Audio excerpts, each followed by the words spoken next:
Un juge imperturbable et retiré du monde me disait hier: à quel âge est-ce qu'un auteur commence à se répéter? Cela ne tarde guère, il me semble.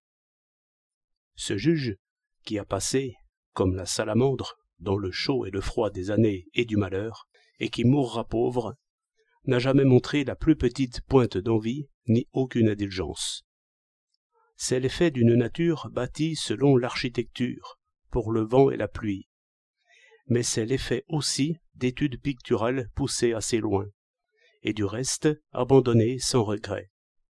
J'aime cette sévérité d'atelier, aux yeux de qui la facilité du jeune âge compte juste autant que les grâces d'un petit chat, et qui dit à l'apprenti, après qu'il a travaillé 10 ans, « Cette fois, c'est très bien, mais ce n'est encore rien. » Ici est l'homme en son chantier, inflexible et bon, attentif et regardant loin, comme un bâtisseur de cathédrale.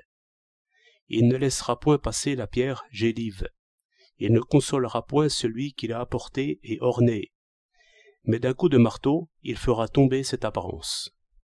Qui n'a point trouvé ce genre de maître, je le plains. Car s'il faut qu'on soit ce genre de maître pour soi-même, c'est trop difficile peut-être. Je ne sais pas bien ce que c'est que l'envie, et sans doute ce n'est rien, ce n'est qu'une apparence. Il n'est même pas nécessaire de frapper dessus, ni possible. Au regard direct, elle se dissout. Qu'est-ce qu'envie de richesse? C'est vouloir posséder sans gagner. C'est vouloir et ne pas vouloir.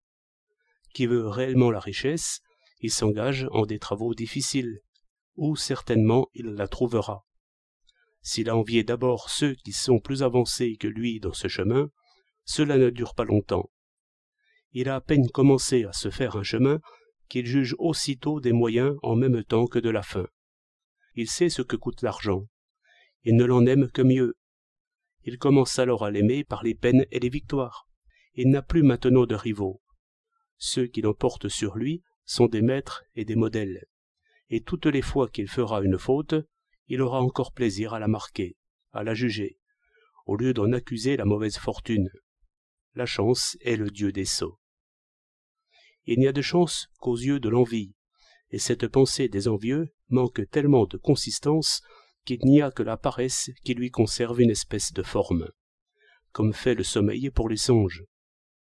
L'envieux veut penser qu'il y a de bonnes places que l'on obtient par l'amitié, sans travail, sans savoir, sans expérience, sans service rendu, et il veut s'irriter de ce qu'un autre les obtient, et non pas lui. La vérité est que les bonnes places ne manquent point, ce sont plutôt les hommes qui manquent. Je dis les hommes préparés, qui puissent les prendre, et ce sont les seuls qui osent les prendre. J'ai surpris dans les envieux un refus de vouloir, avec une ivresse de désirer. Je croirais même assez que, dans ce monde humain, le succès devance souvent le mérite, et les hommes que j'ai vus arriver se trouvent souvent en avoir un peu trop lourd sur les bras. La gloire se moque, prenez-y garde, et souvent couronne un singe. Homme de lettres, tu tiens la critique ou la librairie. Eh bien, qu'en fais-tu? Tu as bien pris ce fortin, mais les réserves manquent, et le vrai artiste, assis dans les lieux bas sur sa riche provision, observe en curieux cet homme de guerre qui n'a point de troupe. Un sage, prophète de ce qu'il voit, disait d'un homme trop connu: « Raté, arrivé ».